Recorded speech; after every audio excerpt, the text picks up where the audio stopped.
참 이 작은 교회를 방문해 주신 두 분 진심으로 환영을 합니다. 상당히 이게 처음 가는 교회 사람도 많이 없고 그러면 굉장히 불편하고 보통 용기가 필요하지 않습니다. 그런데 이렇게 와주셔서 주님의 이름으로 환영합니다. 특별히 오늘은 저희 교회 생일날입니다. 생일날 오셔서 예배 마치고 꼭 우리 생일잔치 참여하시고 가시면 감사하겠습니다. 성경에 보면은 하나님 나라 백성들을 일컫는 여러 가지 이름들이 있습니다. 그리스도의 제자 또는 크리스찬 또는 그리스도인, 빌리버, 믿는 자. 근데 오늘 본문에 보니까 사도 바울께서 고린도에 있는 사람들, 특히 고린도에 있는 교인들을 향해서 성도라 부르고 있습니다. 우리가 바울 서신을 보면요, 항상 그 시작할 때 자기 자신을 소개합니다. 나는 하나님의 부르심으로 사도가 됐다. 그 사도란 말을 합니다. 그 사도 바울이 누구에게 편지를 하는데 그때 사도 바울은 성도란 말을 꼭 넣습니다. 물론 갈라디아서 같은 데는 없지만 그 성도란 말이 계속 나옵니다. 그래서 오늘은 제가 타이틀을 성도에게 라는 타이틀을 정했습니다. 어찌 보면 사도 바울이 성도들에게 하는 말씀이 되겠고, 또 주님께서 오늘 여기 앉아 계시는 성도들에게 주시는 그런 말씀이 되겠습니다. 그럼 제일 먼저 도대체 성도가 무슨 뜻이냐? 성도의 의미를 우리가 잘 알지만 다시 한번 좀 짚고 넘어가기를 바랍니다. 성도, 헬라에서는 하기오라고 부르는데 어떤 번역에 보면은 성도라고도 하고 성자라고도 합니다. 그래서 우리가 성도하면 좀 애매해요. 좀 이게 한문이 이래가지고 성도, 그럼 괜찮은데, 그런데 성자 하면은 조금 감이 좀 달라집니다. 여러분들이 생각하는 성자는 어떤 사람입니까? 보통 사람들은 성자 하면, 성자는 믿음이 좋고 다른 보통 크리스찬들보다 정말 슈퍼 크리스찬, 이런 사람들이 성자다. 또는 어떤 교파에서는 성자는 아무나 되는 것이 아니고 평소에 엄청난 많은 봉사와 헌신을 하고 마더 테레사 같이, 그 다음에 기적을 행하고 많은 사람에게 영향을 끼치고 죽은 사람들, 성자라고 부릅니다. 등등 성자에 대한 여러 가지 생각들이 있는데, 이 선입관이 있는데, 그런데 성경에서는 오늘 사도 바울의 말씀을 보니까 모든 믿는 사람들을 가리켜서 성자라고 부릅니다. 우리 안성자 자매만 성자가 아니야. 모든 믿는 사람은 다 성자다. 그래서 그리스도의 몸된 교회에 믿고 회개하고 세례받고 구원받은 그 모든 사람들은 성자입니다. 어떤 사람은 나는 믿음이 연약해서 나는 이렇고 저렇게 해서 나는 성자는 안 되고 그냥 보통 크리스찬입니다. 아니에요. 모든 구원받은 자, 믿는 자를 성자 또는 성도라고 부릅니다. 영어에서는 saint라고 똑같아요. saint를 성자라고도 번역하고 성도라고도 번역을 합니다. 그래서 모든 구원받은 자들, 믿는 자들 성도라고 부릅니다. 사도 바울은 이 말씀을 아주 좋아하시는 것 같아요. 바울 서전에 보면 성도란 이런 세인트란 말이 한 60여 번 나옵니다. 네. 그래서 여러분이나 저나 구원받은 그런 사람을 가리켜서 성도라 이렇게 부르고 있습니다. 로마서 1장 7절 보면 그렇고 고린도전서 1장 2절에 그렇고 고린도후서 1장 1절에 그렇고 에베소서 1장 1절에도 다 성도로 되어 있어요. 네. 고린도 교회가 다 믿음이 좋고 다 정말 이렇게 성자라 불리울 수 있는 그런 사람들 아니었습니다. 그럼에도 불구하고 사도 바울은 그들을 부르기를 성도라 불렀다. 그런 겁니다. 그래서 성도 또는 성자는 하나님에 의해 거룩하다 인정을 받은 겁니다. 어떻게 해서? 예수 그리스도의 십자가를 통해서, 예수 그리스도의 보혈을 통해서 우리는 일단 우리의 믿음을 통해서, 우리의 순종을 통해서 세례받음으로 성도가 된 겁니다. 그래서 일단 구원받은 그 사람들은 성도인데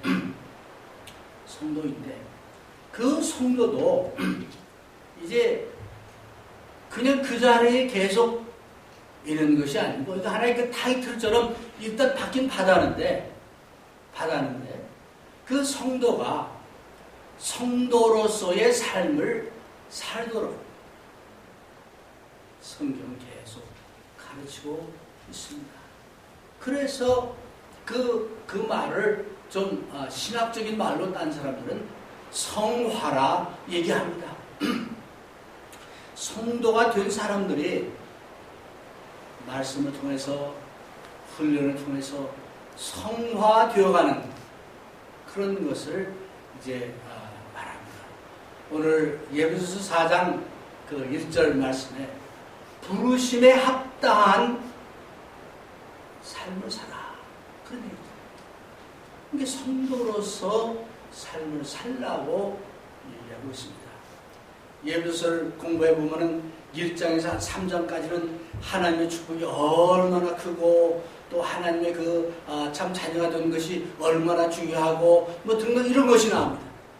근데 4장에 가가지고 부르심에 합당한 삶을 살아야 돼요. 그래서 4장에서 6장까지는 부르심에 합당하게 살아가는 것이 어떤 것이냐 이걸 얘기하고 있습니다. 그래서 이제 우리는 성도의 뜻을 알았고 두 번째 성도는 어떤 특정한 사람들 뭐 특별한 슈퍼 크리스찬 많이 아니고 모든 크리스찬들이 성도이다. 그런 거 분명히 알았죠. 네. 나는 아니야. 그거 아니고 네. 성도입니다. 그러면 이제 세 번째로 그럼 이 성도는 어떤 사람들이냐? 오늘 거기다 초점을 맞춰가지고 말씀을 나누기를 원합니다. 성도들의 삶은 어떻게 살아야 되나?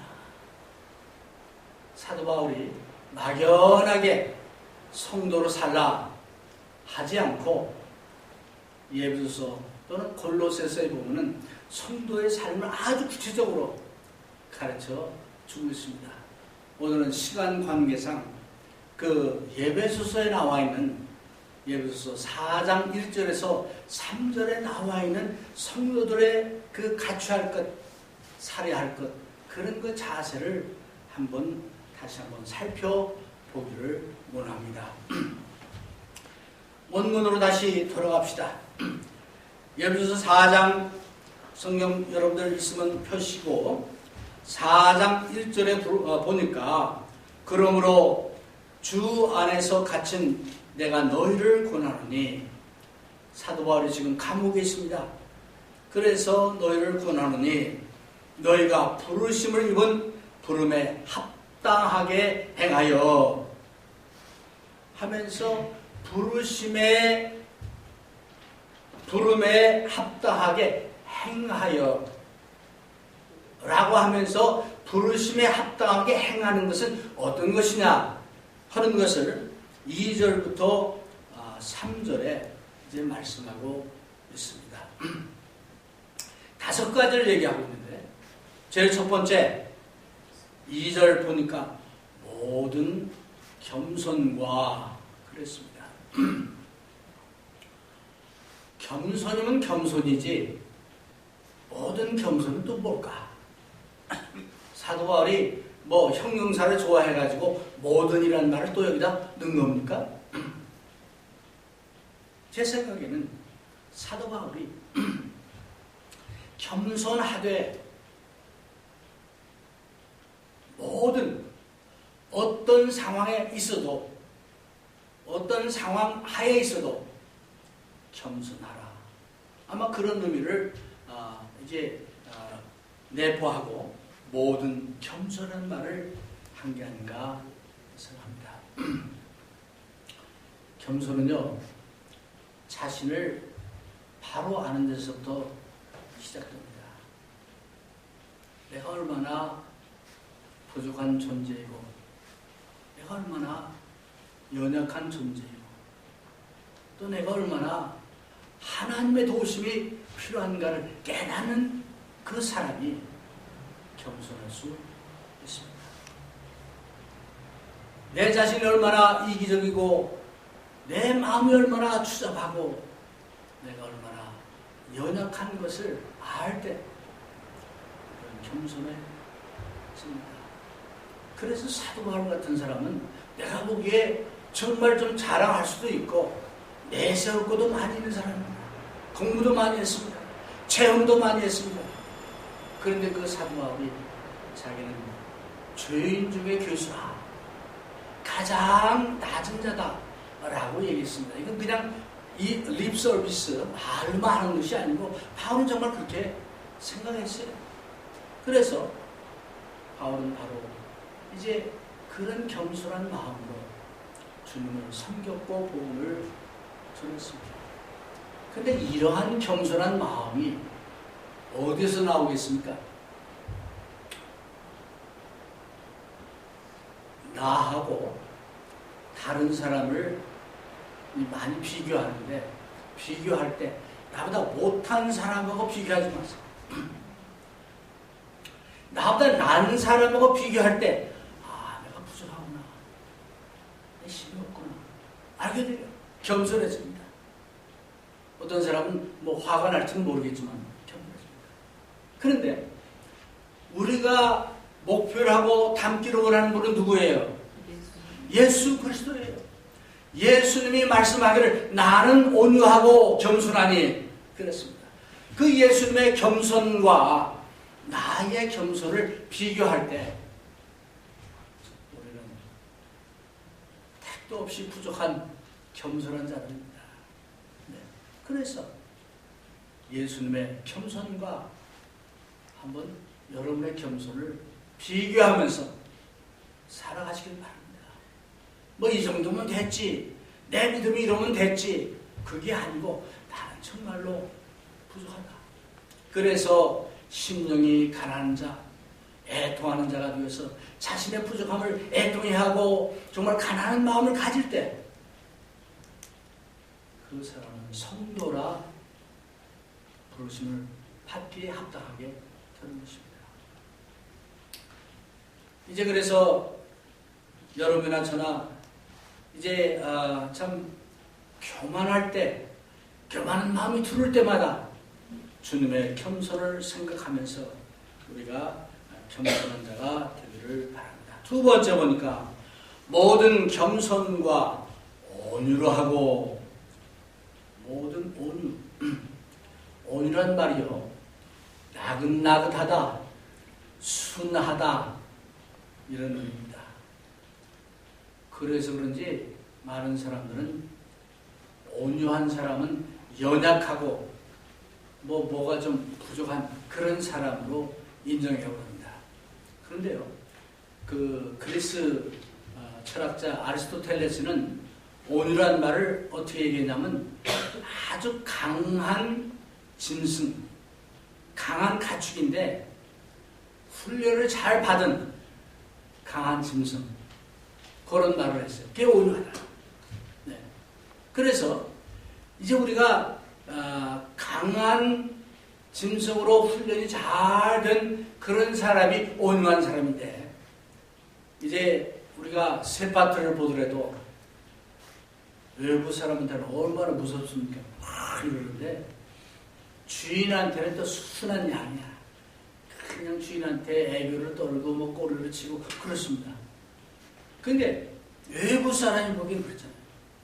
그래서 어찌 보면 온유한 것도 우리가 예수님을 정말 따라가고 본받는 자 될 때 예수님 생각하면서 그 온유한 마음을 갖게 된다는 겁니다. 그래서 온유한 것은 약한 모습이 아니고 나는 강하지만 내 강한 것을 조절하고 컨트롤하고 절제하는 것을 말합니다. 바로 그러한 온유함을 갖고 있을 때 성도라 부르심에 합당한 사람이 될 수 있습니다. 그래서 이제 베드로전서 2장 18절 이하에 보니까 하인들이여 주인을 존경하고 그 권위에 복종하십시오. 선하고 친절한 주인에게만 아니라 악하고 나쁜 주인에게도 복종하십시오. 아무런 잘못이 없는데도 억울하게 벌을 받을 수 있습니다. 그때 하나님을 생각하고 말없이 참는다면 하나님은 그런 그를 기뻐하실 것입니다. 온유한 사람. 성경에 온유한 사람 대표적인 분이 예수 그리스도고 모세를 온유한 자다라고 민수기서 12장에 말하고 있습니다.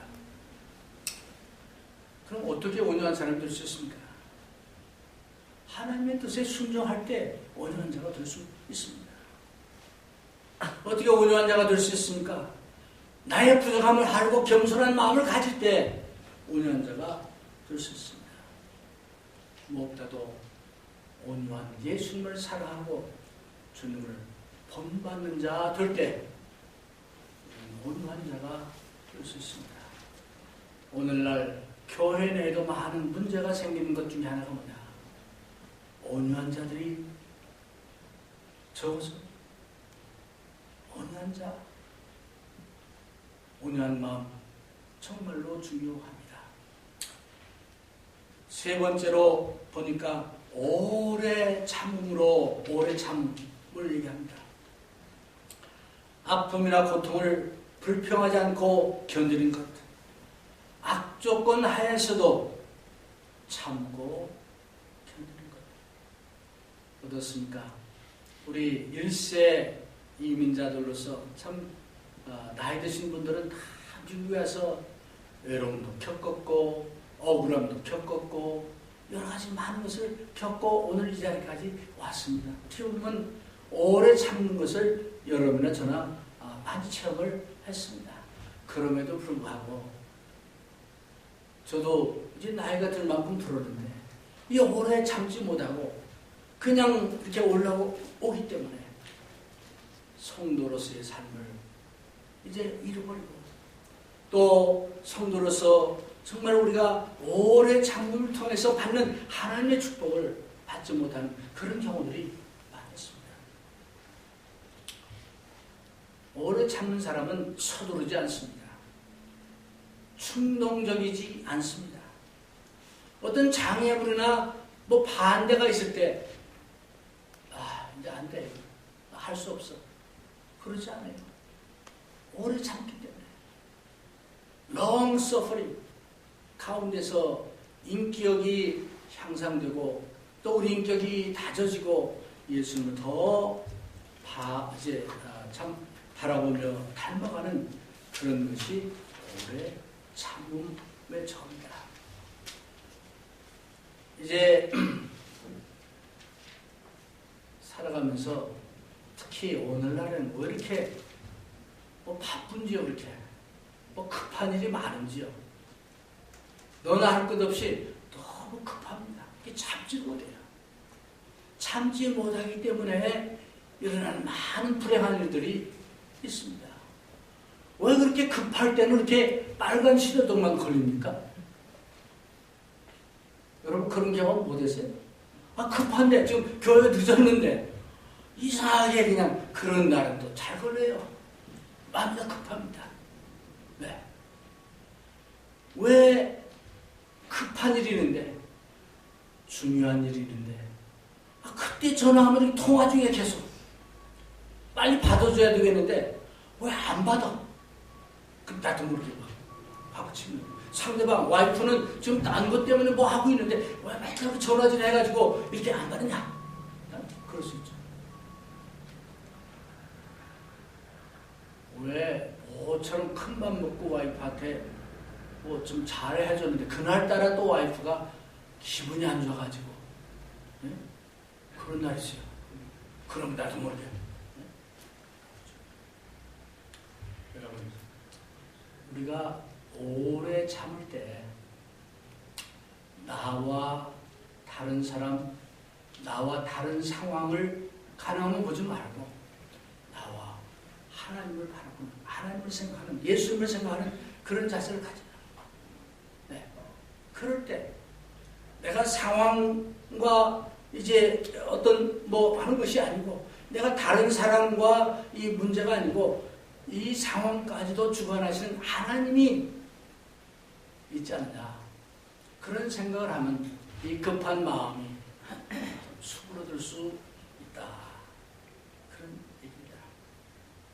그래서 어려운 상황이나 환경에 처할 때 우리 참는 연습합시다. 성경은 말하기를 사도 바울이 로마 교인들을 향해서 말씀하기를 환난 중에도 즐거워하나니 이는 환난은 인내를, 인내는 연단을, 연단은 소망을 이루는 줄 압니다. 사실 당시 로마 교인들 힘들었어요. 왜 예수님이 빨리 안 오시나? 다시 오실 예수님만 생각하고 그럴 때입니다. 핍박받고 어려울 때. 그 로마 교인들을 향해서 하신 사도 바울의 말씀입니다. 저나 여러분이나 이제 하나님의 때와 또 하나님의 계획을 받아들이는 연습을 합시다. 우리 교회가 나이가 참 많이 들었어요. 답답합니다. 어떤 때 하나님 어디 계십니까? 왜 이렇습니까? 왜 저렇습니까? 왜 아무 교회는 저렇게 성장하지 못합니까? 왜 저분은 예수님을 믿고 구원받고 정말 하나님의 사랑과 은혜를 깨달으면 되겠는데 왜 안 됩니까? 답답한 마음들도 있습니다. 하나님의 계획과 하나님의 때를 기다리는 인내하는 것을 우리가 배워야 되겠다. 그런 생각합니다. 그 다음에 보니까 사랑 가운데서 서로 용납하고 기독교의 가장 중요한 덕목은 사랑이죠. 그래서 우리가 이 사랑 너무나 많이 듣고 배우고 또 설교를 통해서 또는 뭐 심지어는 세상 유행가를 통해서도 사랑에 대한 많은 얘기를 듣습니다. 그러나 사랑이 없는 교회, 사랑이 없는 그 어떤 개인, 사랑이 없는 제자, 그리스도인 상망할 수밖에 없죠. 관계가 깨질 수밖에 없습니다. 그러기 오늘 또 사도 바울이 말씀한 고린도전서 13장 3절 4절에 있는 대로 사랑은 오래 참고 사랑은 온유하며 사랑은 자랑하지 않으며 교만하지 않으며 정말 이 사랑에 대한 그 바울 사도의 말씀을 다시 한번 깊이 음미하는 여러분과 제가 되길 바랍니다. 오늘 작은 숫자이지만 이 작은데도 사람과 사람 사이에 어떤 문제가 있을 수 있습니다. 크면 큰 대로 또 있습니다. 그래서 작은 데서부터 사랑으로 서로 이제 용납하는, 이게 또 성도로서 합당하게 사는 것 중에 하나인 걸 기억하시길 바랍니다. 마지막으로 평안에 매는 줄로 성령의 하나 되게 하시는 것을 힘써 지키라. 예수 그리스도를 영접하고 구원받은 사람은 구별됐습니다. 예수 그리스도를 주님으로 고백하고 예수님을 주님으로 영접한 사람은 거룩한 사람입니다. 성도입니다. 동시에 성령을 선물로 준다 했습니다.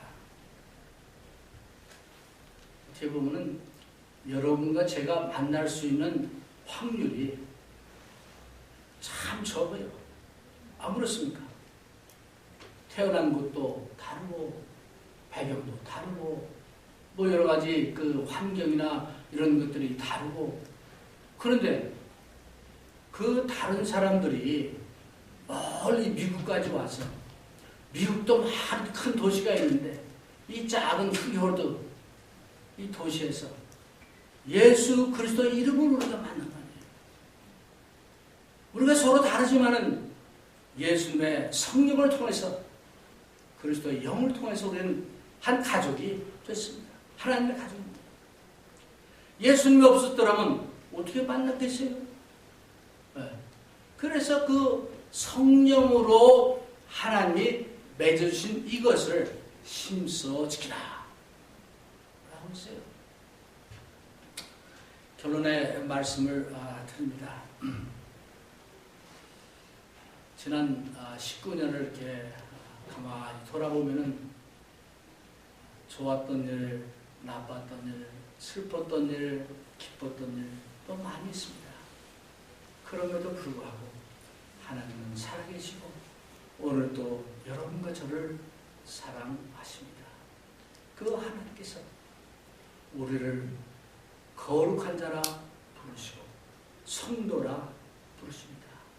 바울사도는 말하기를 이제 부르심에 합당하게 행하라 그랬습니다. 이제 오늘 잠깐 살펴봤는데 나는 과연 성도로서 어떤 삶을 살고 있는가? 성도의 어떤 참 투명으로서 나의 그 모습은 어떤가 살펴볼 수 있기를 원합니다.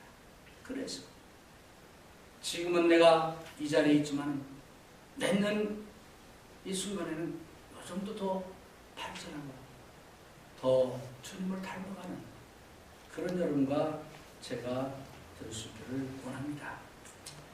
마지막으로 데살로니가전서 5장 21절 22절 말씀을 읽고 말씀을 마치겠습니다. 간단해요. 범사에 헤아려 좋은 것을 취하고 악은 어떤 모양이라도 버리라. 이럴 수 있죠. 우리 같이 따라서 합시다. 범사에 헤아려 좋은 것을 취하고